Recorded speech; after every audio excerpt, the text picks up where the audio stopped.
తాకట్లో ఉన్న బంగారాన్ని విడిపించి ఆ రోజున మార్కెట్ ధర కట్టి మిగిలిన డబ్బును మీకు అందిస్తుంది కొమ్మూరి గోల్డ్. ప్రతి ఒక్కరికి కూడా వాళ్ళ వాళ్ళ కెరీర్లో ఒక ఐడెంటిటీ ఉంటుంది.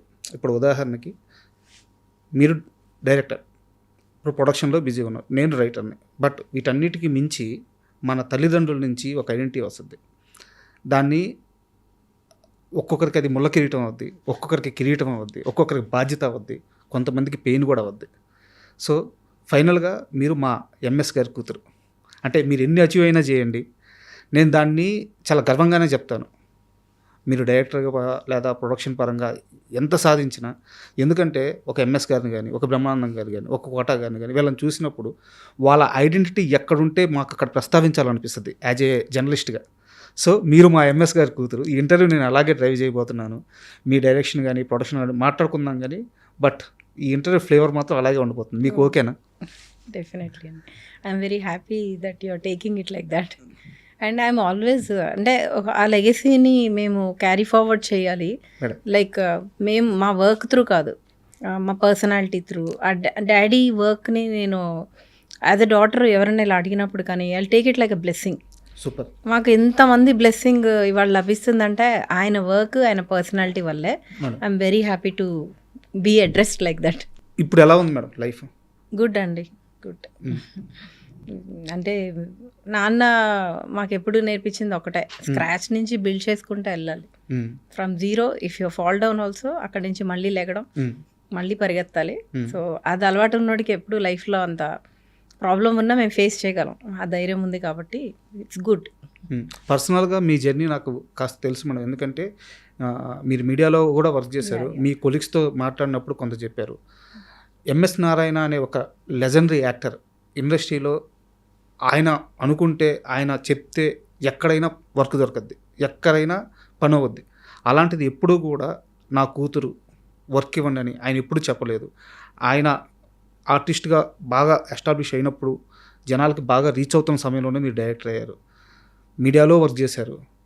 సో ఎక్కడా కూడా ఆయనకు సంబంధించిన ఆరాన్ని తీసుకున్నారు కానీ ఆయన సపోర్ట్ తీసుకోలేదు మీ కెరీర్లో.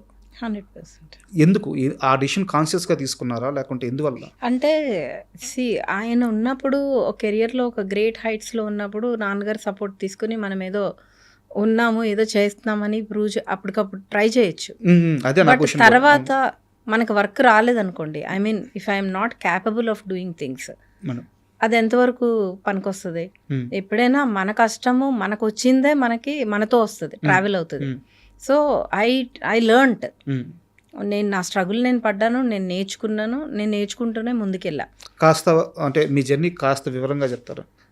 అంటే నేను స్టార్ట్ చేసింది కూడా కెరియర్లోకి రావడం అదంతా కూడా at the age of 30 I came in to the industry. And industry అంటే మీడియాలోకి వచ్చాను. మీడియాలోకి వచ్చి ఏబిఎన్ ఆంధ్రజ్యోతి, విసా టీవీ, అట్లా ఒక్కొక్క స్టెప్ నేర్చుకుంటూ I learned and I came in to మా టీవీ. మా టీవీలో ఒక 3 years వర్క్ చేశాను. చేస్తున్నప్పుడు I got an opportunity to direct a film. So at that point of time మా నాన్నగారు అసలు he was not at all okay to do that. ఎందుకు నువ్వు ఇప్పుడు అంటే ఆయనకి తెలుసు కదా, he struggle was very long. 15 years ఆయన స్ట్రగుల్ అయ్యాక యాక్టర్ అయ్యారు. ఆయన అనుకున్న రైటర్గా సస్టైన్ అవ్వలేదు. సో ఆయనకు తెలుసు కాబట్టి ఇప్పుడు వద్దు, నువ్వు ఈ జాబ్ వదిలేసి ఇఫ్ యూ గో దేర్, నీకు తర్వాత లైఫ్ ఎలా ఉంటుందో తెలీదు. నేను అంటే ఇప్పుడు ఉన్నాను, తర్వాత I don't know how it is అని చెప్తే, నేను అంటే ఆ ఇంట్రెస్ట్ నాకు తెలియకుండానే వచ్చింది, చెయ్యాలి అన్న ఇది ఉండింది. నేను వర్క్ చేసుకుంటూ ఇది కూడా చేస్తుంటే ఇంకా డాడీ అన్నారు వన్ డే నువ్వు రిజైన్ చెయ్యి, డైరెక్ట్ చేయని. Then I completely got into that. I directed a film. But unfortunately నా మూవీ రిలీజ్ చూసారు నాన్న, 1 monthలో he passed away. Then I got to know real world ఏంటనేది అప్పుడు తెలిసింది. అప్పుడు దాకా నాకు వరల్డ్ అంతా ఒక ఫెయిరీ టైల్ లాగా డాడ్ ఉన్నారు కాబట్టి రియల్గా తెలీదు మనకి. సో అప్పుడు నేను ఇండస్ట్రీలో కూడా లేను, ఐ వాజ్ ఇన్ మీడియా కాబట్టి. రియల్ ఇండస్ట్రీలోకి వచ్చి ఎవరు మెంటర్స్ ఎవరు లేరు మనకి, ఎట్లా వెళ్ళాలి, ఎట్లా అప్రోచ్ అవ్వాలి, నెక్స్ట్ ప్రాజెక్ట్ ఎట్లాగా అనేది చాలా స్ట్రగుల్ అయ్యాను నేను ఒక 5 years. But I never stopped. I did a song with my daughter. నా డాటర్నే పెట్టి అట్లా చేసి ఆ తర్వాత ఇంకొక ఇది చేశాను, ఒక వెబ్ సిరీస్ ఒకటి చేశాను. At that point only I got into OTT. ఎందుకంటే ఐ వాస్ కంఫర్టబుల్ దేర్. కొంచెం ఆర్గనైజ్డ్గా ఉంటుంది. అప్పుడప్పుడే స్టార్ట్ అవుతుంది ఇట్లాగే. I did one of the platform I did that. But lockdown వచ్చింది. I did a good job, like that was in my own style madam ఆ series చేయటం కూడా. దాని తర్వాత ఇంకా లాక్డౌన్లో I did lot of thinking. అంటే మనము డైరెక్షన్లో ఉండి ఇట్లా స్ట్రగుల్ అయిన 5 years అయిపోయింది అప్పటికే. సో వేర్ ఐఎమ్ గోయింగ్ అనేది ఐ థాట్. సో ఇక్కడ నుంచి మళ్ళీ కెరియర్ ఐ షిఫ్టెడ్. అప్పటికే ఓవర్ క్వాలిఫైడ్ అన్నట్టు జాబ్స్ కూడా రాలేదు నాకు. జాబ్కి ఇది వెళ్తే చాలా పెద్ద ఆల్రెడీ సమస్య ఇది. నువ్వు డైరెక్ట్ చేసావు కదా, నీకు జాబ్ ఏంటి, యూ కీప్ ట్రయింగ్ అనేవారు. But my time is running off, my time is precious, my life is more important than passion ఉంటుంది. కానీ దానికోసం నీ లైఫ్ని నువ్వు కిల్ చేసుకోలేము.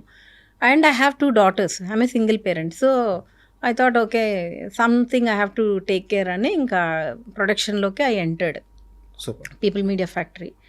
అక్కడ నేను మళ్ళీ 0 నుంచి I started. Lot of struggle, lot of learning. One thing ఏంటంటే చిన్నప్పటి నుంచి నాన్నని చూస్తూ పెరగడము, ఆ వాతావరణం తెలియడంలో ఆ ట్రైట్స్ చాలా ఈజీగా I used to catch up like this. Catch up చేశాను. I did 4 projects, beautiful projects, and I started mentoring lot of people. Like how నా స్ట్రగుల్ నాకు తెలుసు, మై ఫాదర్ స్ట్రగుల్ అయినో. So I used to catch up. Right టాలెంట్కి ఎవరిదన్నా ఉంది అంటే I used to help them. వాళ్ళ కోసం ఏ ఎక్స్టెంట్ కన్నా వెళ్ళి I did some projects like that, and they are also very happy. So this is our property, sorry this is my property అన్నట్టు feel అవుతారు నేను. అంటే యాక్చువల్గా ఇది మనం సాధించింది అని. యాక్చువల్గా ఈ క్వశ్చన్ అడగడానికి కూడా కారణం అదే మేడం. ఇప్పుడు ఎంఎస్ గారి గురించి మనం ఒక సందర్భంలో మాట్లాడుకోవడానికి ఎంఎస్ గారి వారసులు వచ్చి ఇక్కడ కూర్చుంటే, సో వాళ్ళకు ఒక జర్నీ ఉంది, వాళ్ళు ఒక సక్సెస్ జర్నీ చేస్తున్నారు, వాళ్ళు ఒకటి అచీవ్ చేస్తున్నారు అని చెప్పి ఆయన గురించి మాట్లాడుకుంటే ఇంకా ఆయన ఫ్యాన్స్ హ్యాపీగా ఫీల్ అవుతారు. సో అందుకని ఈ ప్రశ్న అడిగాను. ఒక తండ్రి చనిపోతే ఆ బాధ కొడుకైనా కూతురికైనా ఎప్పటికీ ఉంటుంది. ఎందుకంటే లైఫ్లో బిగ్గెస్ట్ లాస్ అది, తండ్రి చనిపోవడం అనేది. ఈ 11 ఏళ్ల కెరీర్లో ఈ క్షణంలో మా నాన్న పక్కనుంటే బాగుండేది కదా అని మీకు అనిపించిన ఒక్క క్షణం ఏది, ఆ సందర్భం ఏంటి?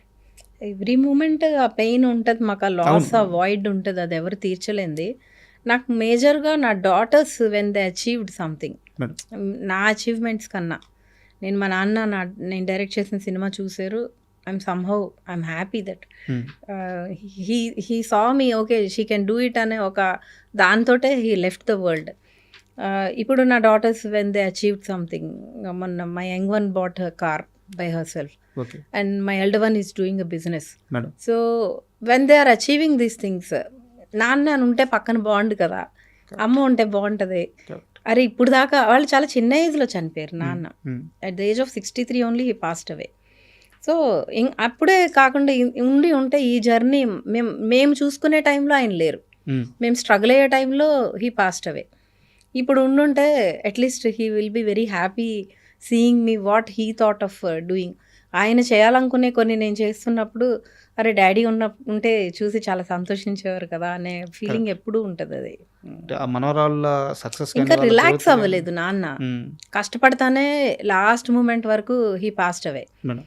ఎప్పుడు రిటైర్మెంట్ తీసుకోలేదు, రిలాక్స్ అవ్వాల. ఆ రిలాక్స్ అయ్యే టైం వచ్చి కొంతకాలం మాతో స్పెండ్ చేసుంటే బాగుండేది అన్న ఫీలింగ్ ఎప్పుడు. అది that's a void. It took almost 10 years అండి. We did not go to Bhimavaram సంక్రాంతికి వెళ్ళి చనిపోయారు. మాకు అసలు అదొక ట్రామా లాగా ఉండిపోయింది. నేను మా బ్రదర్ ఈ ఇయరే అనుకున్నాం, లేదు మనం అట్లా అది ఒక బ్లాక్ మార్క్ లాగా పెట్టకూడదు, ఓకే ఆయన టైం అయింది, మనం కూడా వెళ్ళి సెలబ్రేట్ చేయాలి, ఆయన రూట్స్ కూడా మనం సెలబ్రేట్ చేసుకోవాలి, నెక్స్ట్ ఇయర్ నుంచి లెటస్ గో అని ఈ ఇయరే మేము డిసైడ్ అయ్యాం. ఓకే. సో అందుకని అప్పటి నుంచి 10 ఏళ్ళ నుంచి భీమవరం వెళ్ళలేదు, అసలు వెళ్ళలేదు, సెలబ్రేట్ కూడా చేసుకోలేదు. అయితే లాస్ట్ ఇయర్ సుమా గారిని నేను కనుమ రోజు కలిసా, యాంకర్ సుమా గారు. కలిసినప్పుడు పండగ చేసుకుంటున్నారా అంటే లేదు మ్యామ్ ఇట్లా అయిందని చెప్పాను. She told me one thing, నాన్నగారు లేరు అని మీరు సల్క్ అయితే వాళ్ళు హ్యాపీ ఫీల్ అవుతారా, ఆయన లేకపోయినా ఆయన జర్నీని మీరు సెలబ్రేట్ చేసుకోవాలి, then they will be happy, మీ పిల్లలకి మీరు ఇచ్చే లెగసీ కూడా అదే కదా అని చెప్పారు. That moment really caught my. Sankranti టైంలో అలా జరిగిందని 10 ఏళ్ళుగా సంక్రాంతి చేసుకోవట్లేదు. ఆ మేడం కూడా అలా సుమ గారు చాలా బాగా షీ టోల్డ్ మీ ఇట్లా ఎందుకు సెలబ్రేట్ చేసుకోండి, లెగసీ కంటిన్యూ అవుతుంది, మీ పిల్లలకు కూడా హ్యాపీనెస్ ఫార్వర్డ్ అవ్వాలి తప్ప any time we all will pass away, but keep celebrating the moments so that they will be happy అని చెప్పారు. మేము కూడా ఇంకా ఐ థాట్ ఈ ఇయర్ కూడా కొంచెం ఇక్కడే చేసుకున్నాము. We did not it's not like అంత బాధపడతా అట్లా లేము. మేడం యాక్చువల్గా నేను మిమ్మల్ని ఇంటర్వ్యూ పిలవడానికి కారణం ఏంటంటే ఏదో మిమ్మల్ని ఎమోషనల్ చేసేసి లేదంటే ఒక కాంట్రవర్షియల్ తీసుకొచ్చి దానికోసం కాదు. బట్ ఇప్పుడు నేను అడిగే క్వశ్చన్ కొంచెం ఎమోషనలైజ్ అవుతారేమని ముందే చెప్తున్నాను. నా ఉద్దేశం అది కాదు, బట్ అడగాలి కాబట్టి అడుగుతున్నాను. నాన్నగారిని అక్కడి నుంచి హైదరాబాద్ హాస్పిటల్కి తీసుకొచ్చిన తర్వాత డాక్టర్స్ ఇంకా కష్టమని చెప్పిన తర్వాత ఒక కూతురుగా ఆ బాధ తట్టుకోలేక డాక్టర్స్తో మీరు ఒక రకమైన వాదనకి దిగారంట. లెట్స్ డూ సంథింగ్, ఎందుకు గివప్ ఇచ్చేస్తున్నారు, హాఫ్ అన్ అవరో 1 అవరో ఉందంటే లేదు ఇంకా ప్రయత్నించండి అని చాలా గట్టిగా ఫైట్ చేశారంట ఆ టైంలో. ఇట్ ఈస్ ట్రూ అండి. అంటే తీసుకొచ్చిన తర్వాత మా నాన్నగారు అంబులెన్స్ దిగి స్ట్రెచర్ ఎక్కారు. అది what is it showing you అంటే హీ స్టిల్ హ్యాస్ దట్ లోపల స్టామినా ఉంది. He want to fight, he want to live. That ఆయన దిగి ఎక్కారు. చాలా పెయిన్ ఉంది ఆయన ఫేస్ లో. అక్కడ హార్ట్ స్ట్రోక్ మేడం, భీమవరంలో హార్ట్ స్ట్రోక్ వచ్చింది. భీమవరంలో వచ్చింది. తీసుకొస్తుంటే ఆన్ ద వే విజయవాడలో కూడా వచ్చింది. ఓకే. సో 2 strokes వచ్చినాయి. ఓకే. He came here. అంబులెన్స్లో దిగిన తర్వాత నన్ను ఎవరు ఎక్కించొద్దు, నేను ఎక్కుతానని ఆయన స్ట్రెచర్ ఆయనంతటా ఆయన ఎక్కారు. డాక్టర్ చెప్పారు. చెప్పిన తర్వాత నేను అన్నా, మా నాన్నగారు he showing that I want to live అనేది ఆయన చూపించినప్పుడు మీరు చేయాల్సిన ప్రయత్నం మీరు చేయాలి కదా అంటే అప్పుడు he did a surgery. Otherwise he told అందరినీ పిలిచేయండి ఇంకా అని. So 2 days he try to live అండి. నమ్మారా మేడం మీరు తిరిగి వస్తారు ఖచ్చితంగా వస్తారని అనుకున్నాము. అసలు వీ డిడ్ నాట్, నాన్నగారు కూడా he was thinking so. But problem ఏమైందంటే అక్కడి నుంచి ఇక్కడికి తీసుకొచ్చే అంత టైంలో బీపీ చాలా డౌన్ అయిపోతుంది హార్ట్ స్ట్రోక్ తర్వాత.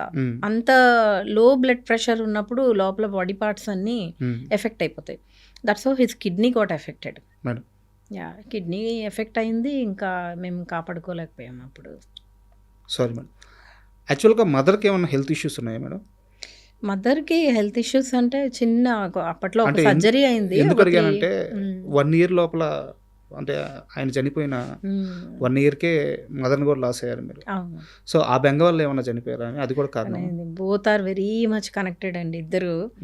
దే స్ట్రగుల్డ్ స్క్రాచ్ నుంచి ఇంట్లోంచి బయటకు వచ్చి పెళ్లి చేసుకున్నారు ఇద్దరు. సో ఆ రోజుల్లో వాళ్ళు ఇంకా స్టూడెంట్స్ అప్పుడు. పరచూరి గోపాలకృష్ణ గారు మా అమ్మకి నాన్నకి లెక్చరర్, ఆయనే చేశారు పెళ్లి కూడా. సో అక్కడి నుంచి వాళ్ళిద్దరు అలా అలా బిల్డ్ చేసుకుంటూ వచ్చారు. వచ్చి ఏ రోజు నా అమ్మ అన్నం పెట్టుకుంటూ తినరీనా, నైట్ ఎంత లేట్ అయినా ఇవి లేచి పెట్టాల్సిందే. సో ఆ స్ట్రగుల్ నుంచి అట్లా ఇద్దరు, ఆ bonding is very strong. It's అంత స్ట్రాంగ్ బాండ్ ఆవిడ తట్టుకోలేకపోయారు. అవన్నీ కూడా నా కోసమే ఉన్నట్టున్నారు. షీ వాంట్ మీ టు, అంటే ఇద్దరు పిల్లలు ఈ సెటిల్ అవ్వాలి అనేది ఉంటుంది కదా మదర్కి. ఉన్నారు. ఇంకా కరెక్ట్గా వర్ధంతి ఇదిగో రేపే మా మదర్ది. 1 day గ్యాప్లో she passed away. That was a very huge దెబ్బ. మాకు దెబ్బ మీద దెబ్బ తగిలింది. అసలు నాన్నగారు దానికి కోలుకోలేదు మేము ఎవరం. ఇంకా అమ్మ కూడా. And don't forget to subscribe to iDream. And for more videos, please subscribe to iDream. Please subscribe to iDream. Please subscribe iDream. And please subscribe to iDream. For more videos, subscribe to iDream. please like, share and subscribe to the channel. Congratulations, iDream. Subscribe to iDream. Subscribe to iDream. So subscribe to iDream Media. iDream ki iDream team andarki huge congratulations. Please subscribe iDream Media. Please subscribe to iDream. Subscribe iDream. Please subscribe to iDream. iDream అంటే నా కళల channel subscribe చేసుకున్న నోరు తిరుగుతలేదు. మీరైతే గంట గుర్తు కొట్టండి. For more such videos, please subscribe to iDream. Subscribe to iDream. Please subscribe to iDream. Please subscribe iDream Media. Please do subscribe to iDream. Please subscribe to iDream Media. For best entertainment and information, please subscribe iDream.